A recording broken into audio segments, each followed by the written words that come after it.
Cleaning your Amara View mask and headgear regularly and before first use is very important. Each day, disconnect the mask cushion from the frame and hand wash the mask frame, cushion, and quick-release tubing in warm water with mild liquid dishwashing detergent.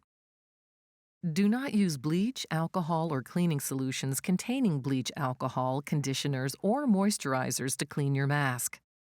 Rinse the parts thoroughly with water and air dry completely. Be sure the mask and tubing are dry before use. The headgear should be washed weekly or as needed. Unlike this demonstration, it does not need to be removed for daily cleaning. Lay wet headgear flat or line dry. Do not place the headgear in the dryer.